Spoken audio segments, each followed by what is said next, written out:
Hi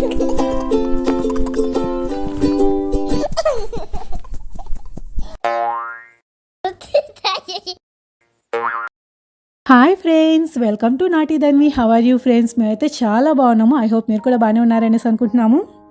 మనలో చాలామంది సహజంగానే మనం ఉండే దేశం గురించి, దాని యొక్క పద్ధతులు, ఆచారాలు, సాంప్రదాయాలు, అలవాట్ల గురించి తెలుసుకోవాలనేసి అనుకుంటాము. అలాగే మేము ఉండేది ఒమన్ దేశం యొక్క రాజధాని అయిన మస్కట్లో. సో అందుకనేసి నేను మీతో ఒమన్ దేశం గురించి కొన్ని మంచి విషయాలు అయితే షేర్ చేసేసుకుందాం అనేసి అనుకుంటున్నాను. వీడియో అయితే చాలా బాగుంటుంది, స్కిప్ చేయకుండా చూడండి. అలాగే మా వీడియోస్ కనుక మీకు నచ్చినట్లయితే please like, share and subscribe. అలాగే మా వీడియోస్ ఎలా ఉన్నాయనేది కామెంట్ చేయడం మర్చిపోకండి. Now let's start our video Muscat మస్తీ.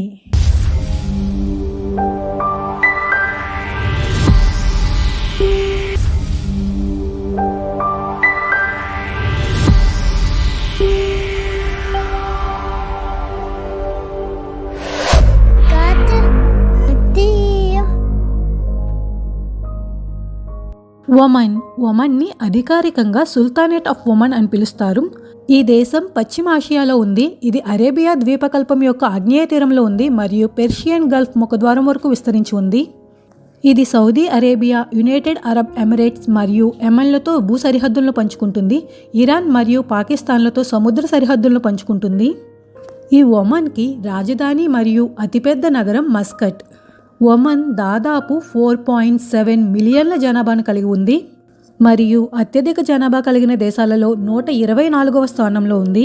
17వ శతాబ్దం నుండి ఒమనీ సుల్తనేట్ పెర్షియన్ గల్ఫ్ మరియు హిందూ మహాసముద్రంలో ప్రభావం కోసం పోర్చుగీస్ మరియు బ్రిటిష్ సామ్రాజ్యాలతో పోటీ పడింది. అలా 20వ శతాబ్దంలో సుల్తనేట్ ఒమన్ యునైటెడ్ కింగ్డమ్ ప్రభావంలోకి వచ్చింది. 300 సంవత్సరాలకు పైగా ఈ రెండు సామ్రాజ్యాల మధ్య సంబంధాలు పరస్పర ప్రయోజనంపై ఆధారపడి ఉన్నాయి. ఈ ఒమన్ అరబ్ ప్రపంచంలోనే అత్యంత పురాతనమైన నిరంతర స్వతంత్ర రాష్ట్రం. ప్రపంచవ్యాప్తంగా ఉండే చమురు నిల్వలలో ఈ దేశం 22వ స్థానంలో ఉంది. ఒమన్ ఆర్థిక వ్యవస్థలో అత్యధికంగా పర్యాటకం మరియు చేపలు, ఖర్జూరాలు మరియు ఇతర వ్యవసాయ ఉత్పత్తులను వాణిజ్యపరంగా వ్యాపారం చేస్తుంది.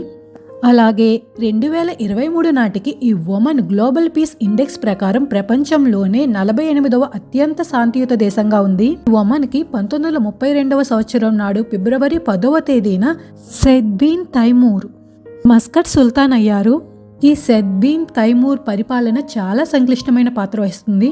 ఈ సుల్తాన్ ఒమన్లోని ప్రధాన కేంద్రాలను ఆక్రమించుకోవటానికి మస్కట్ మరియు ఒమన్ ఫీల్డ్ ఫోర్స్ దళాలను పంపారు.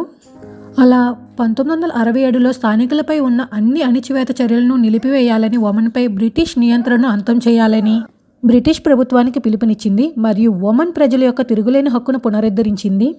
ఆ తరువాత ఈ సెద్ బిన్ తైమూర్ సుల్తాన్ 1970లో బ్రిటిష్ మద్దతుతో అతని కుమారుడు కాబూస్ బిన్ సైద్ చేత రక్తరహిత తిరుగుబాటులో పదవీచ్యుతుడయ్యారు. కాబూస్ సుల్తాన్ ఆఫ్ ఒమన్ సాయుధ దళాలను విస్తరించారు. అలాగే రాష్ట్ర పరిపాలనను ఆధునీకరించారు మరియు సామాజిక సంస్కరణలను ప్రవేశపెట్టారు. ఇలా ఆ తిరుగుబాటు Jordan, Saudi Arabia, Iran, Pakistan మరియు బ్రిటన్ దళాల సహాయంతో 1976లో తిరుగుబాటు అణిచివేయబడింది. 1997లో ఒమన్ కన్సల్టేటివ్ అసెంబ్లీ అయిన ఎన్నికలకు నిలబడేందుకు మహిళలకు హక్కును మంజూరు చేస్తూ రాజశాసనం జారీ చేశారు. అందులో 2 మహిళలు ఎన్నికయ్యారు. అలాగే 2002లో 21 ఏళ్లు పైబడిన పౌరులందరికీ ఓటింగ్ హక్కును కల్పించారు.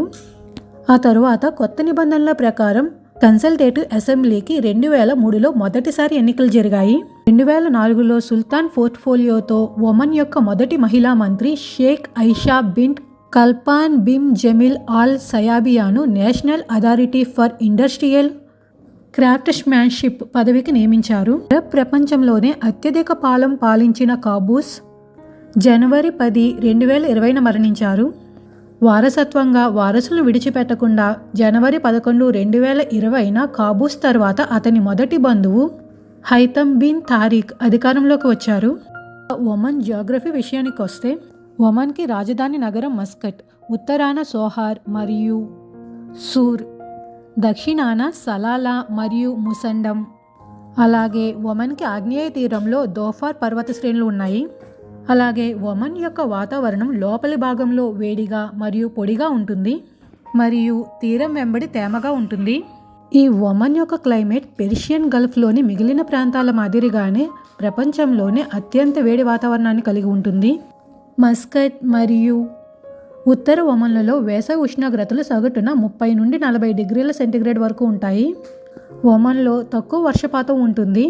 మస్కట్లో వార్షిక వర్షపాతం సగటున 100 మిల్లీమీటర్లు ఉంటుంది. పాలిటిక్స్ గురించి చెప్పుకోవాలంటే ఒమన్ ఒక ఏకీకృత రాజ్యం మరియు సంపూర్ణ రాచరికం. దీనిలోని అన్ని శాసన, కార్యనిర్వాహక మరియు న్యాయస్థాన వ్యవస్థ అధికారాలు అంతిమంగా వంశపారంపర్య సుల్తాన్ చేతుల్లో ఉంటాయి. ఈ ఒమన్ సుల్తాన్ దేశాధినేత మరియు విదేశీ వ్యవహారాలు మరియు రక్షణ శాఖలను నేరుగా నియంత్రిస్తారు. ఈ సుల్తాన్ పూర్తి అధికారం కలిగి మరియు డిక్రీ ద్వారా చట్టాలను జారీ చేస్తారు. కాలంలో ఒమన్ తిమింగలాలను వీక్షించే కొత్త హాట్స్పాట్లలో ఒకటిగా మారింది. ఇది తీవ్రంగా అంతరించిపోతున్న Arabian humpback whale, sperm whales మరియు పిగ్మీ బ్లూ వేల్లను హైలైట్ చేస్తుంది. Yusuf bin Alawi bin Abdullah sultanate మంత్రిగా విదేశీ వ్యవహారాలకు బాధ్యత వహిస్తారు. ఒమన్ బ్రిటిష్ రాయల్ నేవీ మరియు ఇండియన్ నేవీకి Al Duqm fort and dry dock యొక్క ఓడరేవును సౌకర్యాలకు అనుమతించింది. మిలిటరీ విషయానికి వస్తే 2016 మరియు 2018 మధ్య కాలంలో జీడీపీలో ఒమన్ యొక్క సగటు సైనిక వ్యయం 10% ఉంది. అదే సమయంలో ప్రపంచ సగటు సైనిక వ్యయం 2.2%. 2006లో ఒమన్ సైనిక సిబ్బంది మొత్తం 44,100 మంది ఉన్నారు. ఇందులో సైన్యంలో 25,000 మంది పురుషులు, నౌకాదళంలో 4,200 మంది నావికులు మరియు 4,100 మంది సిబ్బందితో కూడిన వైమానిక దళం ఉన్నాయి. ఒమన్ 4,400 మంది పురుషులతో నిరాడంబరమైన పారామిలిటరీ బలగాలను కూడా నిర్వహిస్తుంది. లోని పురుషులు ధరించే దుస్తులు డిష్డాషాను కలిగి ఉంటాయి. పొడవాటి చేతులతో కాలర్లెస్ గౌను చాలా తరచుగా తెలుపు రంగులో ఉంటుంది. ఒమన్ యొక్క సాంస్కృతిక వైవిధ్యం దాని అరబ్ పొరుగు దేశాల కంటే చాలా గొప్పది. Music of Oman. ఒమన్ సామ్రాజ్య వారసత్వ కారణంగా ఒమన్ సంగీతం చాలా వైవిధ్యమైనది. సాంప్రదాయ ఒమనీ పాటలు మరియు నృత్యాలలో 130కి పైగా విభిన్న రూపాలు ఉన్నాయి. మీకు తెలుసా, 1985లో సుల్తాన్ కాబూస్ రాయల్ ఒమనీ సింఫనీ ఆర్కెస్ట్రాను స్థాపించారు. జూలై 1, 1987న ఒమన్ ఆడిటోరియంలో రాయల్ ఒమన్ సింఫనీ ఆర్కెస్ట్రా తన ప్రారంభ కచేరీని అందించింది. ఒమనీ వంటకాలు విభిన్నమైనవి మరియు అనేక సంస్కృతులచే ప్రభావితమయ్యాయి. ఒమనీలు సాధారణంగా వారి ప్రధాన రోజువారీ భోజనం మధ్యాహ్న సమయంలో తింటారు. వీరు చికెన్ మరియు చేపలను తరచుగా ప్రధాన వంటకాలలో ఉపయోగిస్తారు. వీళ్ళు కింగ్ఫిష్ని చాలా ఇష్టంగా తీసుకుంటారు. ఇక్కడి ఒమనీ హల్వా చాలా ప్రజాదరణ పొందింది. ఇందులో గింజలతో వండిన పచ్చి చక్కెర ఉంటుంది. వీళ్ళు బాగా ఇష్టపడేది బ్లాక్ హల్వా మరియు కుంకుమ పువ్వు హల్వా. ఈ ఒమనీ హల్వా ఆతిథ్యానికి చిహ్నంగా పరిగణించబడుతుంది. పెర్షియన్ గల్ఫ్లోని చాలా అరబ్ రాష్ట్రాల మాదిరిగానే ఇక్కడ మద్యం నిషేధం. ముస్లిమేతరులకు మాత్రమే కొన్ని చోట్ల కౌంటర్లలో అందుబాటులో ఉంటుంది. Sports and culture affairs. Oman యొక్క సాంప్రదాయ క్రీడలు తౌ రైసింగ్, గుర్రపు పందాలు, ఒంటెల రేసింగ్, ఎద్దుల పోరాటం మరియు falconry association, football, basketball, sandboarding ఇలా అనేక క్రీడలు ఇక్కడ ప్రజాదరణ పొందాయి. ఒమన్ ప్రతి సంవత్సరం టెన్నిస్ టోర్నమెంట్లను కూడా నిర్వహిస్తుంది. ఇక్కడ ఉండే సుల్తాన్ కాబూస్ స్పోర్ట్స్ కాంప్లెక్స్ స్టేడియంలో అంతర్జాతీయ టోర్నమెంట్లు జరుగుతాయి. ఒమన్ యొక్క పెట్రోలియం నిల్వలు దాదాపు 5.5 బిలియన్ బ్యారెల్స్. ప్రపంచంలోనే అత్యధికమైన పెట్రోలియం నిల్వలలో ఇది 25వ స్థానంలో ఉంది. 2018 నాటికి చమురు మరియు గ్యాస్ ప్రభుత్వ ఆదాయంలో 71% ప్రాతినిధ్యం వహిస్తున్నాయి. 2019 సెప్టెంబర్లో ఇంటర్నేషనల్ గ్యాస్ యూనియన్ రీసెర్చ్ కాన్ఫరెన్స్కు ఆతిథ్యం ఇచ్చిన మొదటి మధ్యప్రాచ్య దేశంగా ఒమన్ ధృవీకరించబడింది. ఒమన్లో పర్యాటకం ఇటీవల గణనీయంగా అభివృద్ధి చెందింది మరియు ఇది దేశంలోని అతిపెద్ద పరిశ్రమలలో ఒకటిగా అంచనా వేయబడింది. 2016లో ఒమన్ జీడీపీ ప్రకారం టూరిజం 2.8% అధిక ఆదాయాన్ని అందించింది. ఈ ఒమన్ రాజధాని మస్కట్ ప్రపంచంలోని సందర్శనాత్మక నగరాలలో 2వ ఉత్తమ నగరంగా ఎంపికైంది. అలాగే ఈ ఒమన్లోని జనాభా విషయానికి వస్తే ఒమన్ మొత్తం జనాభాలో ఒమనీ పౌరుల మెజారిటీగా ఉన్నారు. మిడిల్ ఈస్ట్ మరియు స్వాహిలీ తీరంలోని ఇతర ప్రాంతాలలో 1.5 మిలియన్లకు పైగా ఇతర ఒమనీలు నివసిస్తున్నారు. ఇంకా 2023లో ఒమనీ ముస్లింలలో 47.2% మంది సన్నీ ముస్లింలు మరియు 35.2% మంది ఇబాదీ ముస్లింలు కాగా 6.5% మంది మాత్రమే షియా ముస్లింలు ఉన్నారు. ఈ ఒమన్ యొక్క ఉనికిని తెలుసుకోవాలంటే నబానీ రాజ్యవంశం నుండి స్వాహిలీ తీరంలో ఒమానీ ఉనికిని గుర్తించవచ్చు. ఆఫ్రికా మరియు ఆసియాలోని కొన్ని ప్రాంతాలు ఒమన్లో భూభాగమైనప్పుడు పెద్ద సంఖ్యలో ఒమనీలు స్వాహిలీ తీరంలో స్థిరపడ్డారు. అప్పటి నుంచి ఈ ప్రాంతం ఒమన్కు ఆర్థిక అవకాశాల భూమిగా మారింది.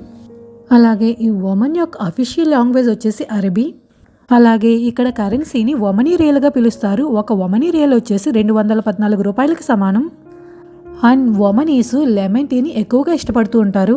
ఓకే ఫ్రెండ్స్, ఒమన్ గురించిన కొన్ని ఆసక్తికరమైన విషయాలను ఈ వీడియోలో అయితే తెలియజేయడం జరిగింది. మా వీడియోస్ కనుక మీకు నచ్చినట్లయితే please like, share and subscribe. అలాగే మా వీడియోస్ ఎలా ఉన్నాయనేది కామెంట్ చేయడం మర్చిపోకండి. మళ్ళీ నెక్స్ట్ టైం ఇంకో మంచి వీడియోతో మీ ముందుకు వస్తాము. అంతవరకు take care, bye bye. Please, like, share,